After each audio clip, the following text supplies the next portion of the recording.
there again, everybody. Boyd here with you, and welcome back to the grand finale of our Moebius TOS Battlestar Galactica build. Everything went together really nice on this model. I posted a couple of updates the other day on my Facebook page showing some more of the progress. I've got the model all painted. I did a little bit of weathering on the model, just a little bit of shading. You know, I painted this black first, and then I went over it with the hull color, and then I went over it with a wash after that. I felt like the model should have a little bit more definition. When I had it just the basic white color, it didn't really make all these little details and everything pop like I wanted it to. And I'll show you a quick little shot here in the background of the model before I painted the rest of the white and the hull color and the weathering, where I added all the photo etch stuff on there. And you can see that adds a lot of detail on it too. But so I decided to weather it a little bit. My thinking on this is that, you know, the Galactica throughout the series, it was out in deep space for a long time. It went through a lot of battles, and it never went in for any kind of routine maintenance like they would normally do to keep it freshened up. So I figured it would start looking a little bit used after a while. And the one thing about this, the original series, was that the Battlestar pretty much looked the same throughout, even though it had been through several battles and everything. One of the things that I liked about the Reimagined series was they showed the kind of evolution of the ship as it reached the end of the series, where it was pretty beat up and at the end completely destroyed, of course. But I thought that was a little bit more realistic. But anyway, that was just kind of my reasoning for doing that, and I think it looks really good. I think it makes the you know, all the little detail work that they took such amount of trouble to mold into this thing stand out a little bit more. And you got to kind of do that on something that's a small scale so you can see it a little bit better. But what I'm doing right now to finish everything up, I thought I'd show you guys how I'm putting the fiber optics into this. There are a couple different methods that you can use. You know, one of the most popular ones is that you take an LED and you run several strands of fiber optic off of that, you know, and then you have them sticking out. You come back and cut them off at the end. I always found that to be a little bit tedious and not really, you know, more work than you really need to do. To me, a little bit easier and better way to do that is to just put some basic lighting inside the model with some LED strip or LEDs or whatever you want to use, and then just go ahead and drill your holes, and then come back at the very end and do it. And all you have to do is use some little short pieces of fiber optic, which I've got right here. I've got several of these cut out. I'm using some 0.75 size, and I've got these where they're maybe about a ½ inch long. And I'm just dipping them in a little bit of my canopy glue here, just the tip. And then I just kind of go up here with my tweezers and locate the hole and just kind of push it in until it's completely flush. Now you want to make sure that those are completely flush, because you don't want them to stick out, or you'll see a little bit of side lighting coming out of that. It'll look kind of weird, like a light's kind of hanging out in the middle of nowhere. But I just keep repeating that process over and over until I get all of them done. And it makes a huge difference on how the actual little window portholes look, because it brings the light more to the surface, and it makes it a more you know, sharper pinpoint of light, and gets rid of all the little twinkling effect that you'll see if you just look in the open windows and you start moving around. You can see the LED light in there kind of, you know, doing a little twinkling effect, and it gets rid of all that and makes it look like a nice little focused pinpoint of light. So I'm just going to be going along now and putting the rest of these in. There's probably about 20 or 25 more of them to do. I've got the whole forward section done already.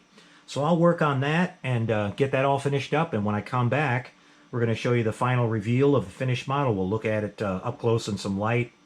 I'll talk a little bit more about some of the things I did on it. And then we'll have a look at it in some low light to wrap it up like we usually do. I'm really happy with how the model turned out. I'll finish up the fiber optics and we'll come right back. Okay, you guys, well, I'm back with you once more. Took me about 20 minutes or so to get the rest of those fiber optics put in. It went really fast. So here's a look at the model after I've got it all finished up. Got it mounted on the base, and everything turned out really nice. This is a really fun kit to work on, and this one's going out to my client, Robert, but I think I'm going to get myself one of these kits and build this again later. I've got the original Moebius Cylon Raider, you know, the studio scale, and here shortly we're going to be finishing up the Viper, so I really like this kit. You know, I built the old monogram a few years ago, and you can just see the difference in this. I thought that was a pretty cool kit, and I still like it, but This is just a huge improvement over that old kit. There's so much more surface detail on it, and it's a lot more accurate. It's slightly bigger, not by a lot, by a little bit though, and it just went together really nice. No major issues to talk about at all. A couple little things I will tell you though is that a couple of these little surface panels that go on in some of these corners and things like that, you have to put them in a certain order, otherwise they won't fit properly because they overlap each other. The instructions don't really tell you that, so just kind of pay attention to that when you work on it. You'll figure it out when you get to that part. And then I would say the only issue that was a little off on the kit was that where these struts come down and meet the landing bays, there's really big gaps on the outside part right here, where the side profile where they kind of wrap around fits pretty good, but the outer edges on the kit had a really big gap there. So I just used a little bit of my plastic putty, and it took about 2 or 3 times of going in there and putting it in and smoothing it out and, you know, building it up. The gaps were so big that you just couldn't put that much putty in there all at once. So it took a couple tries, but it definitely makes the model look a whole lot better when you clean that up, because those gaps are pretty substantial. But we'll just kind of pan over it here for you in the light before we turn the lights down. It came out really nice, and all of our little lighting effects are working really good. It looks great with the fiber optics. We'll give you a look at the bottom here, and we weathered that up a little bit. Like I said in my Facebook post, I weathered this a little bit more because I wanted to have it look like it was in space for a long time and hadn't been in for regular maintenance.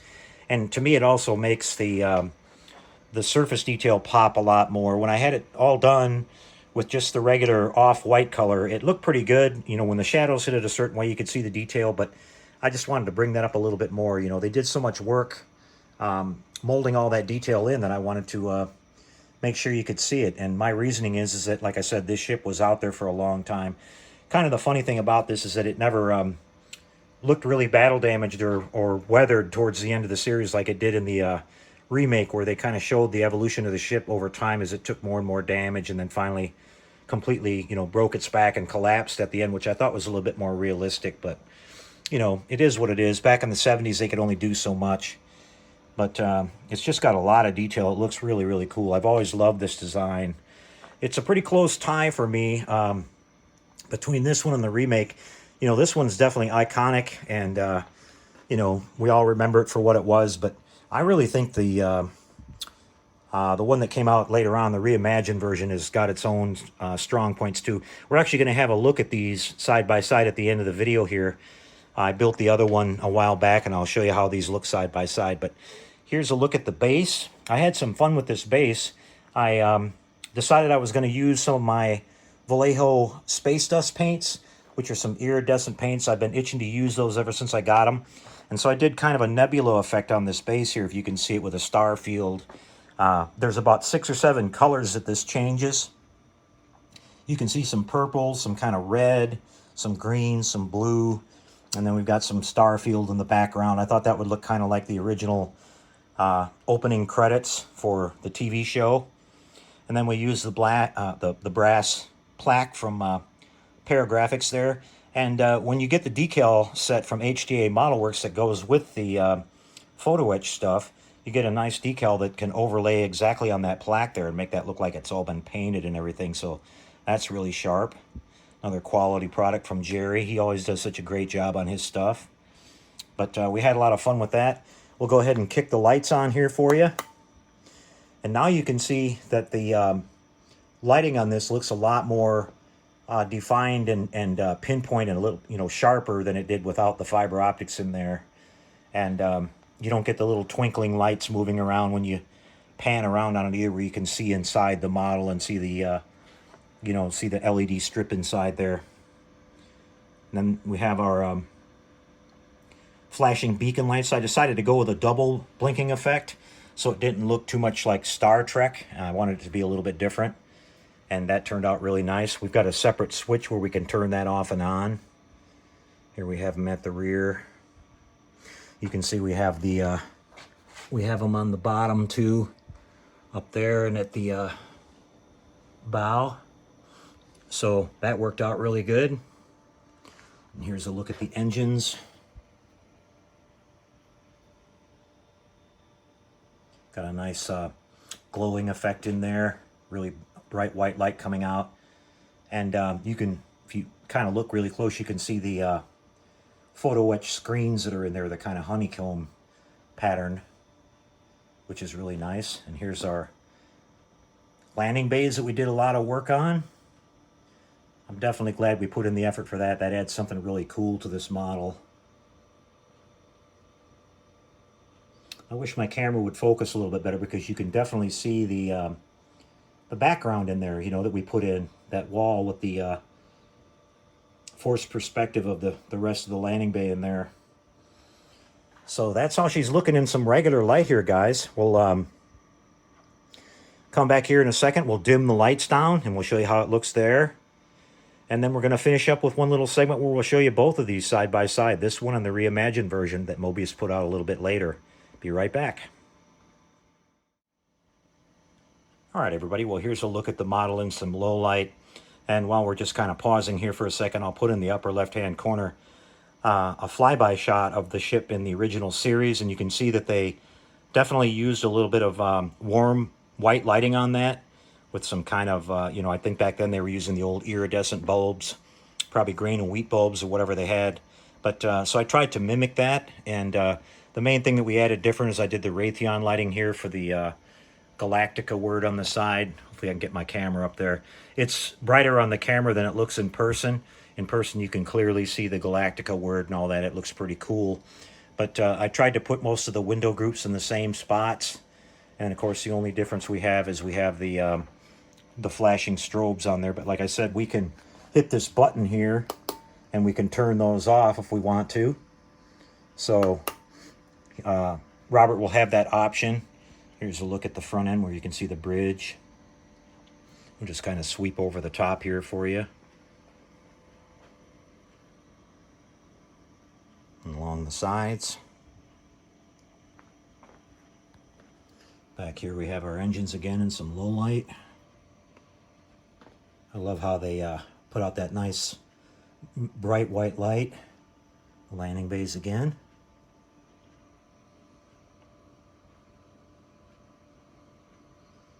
Kind of hard to see those. Like I said, it's a really narrow viewing angle, but in person you can get down there and see them pretty good. And then we'll show you the bottom. There's a nice effect that you get. The ship has a, you know, kind of a trench on the bottom there, and the lights on the sides give a nice, you know, light that trench up, kind of similar to what it did on the TV series too. That looks pretty cool.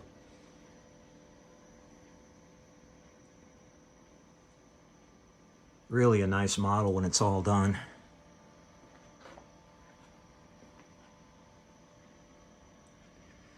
And I guess we can spin it around and show you the other side while we're here.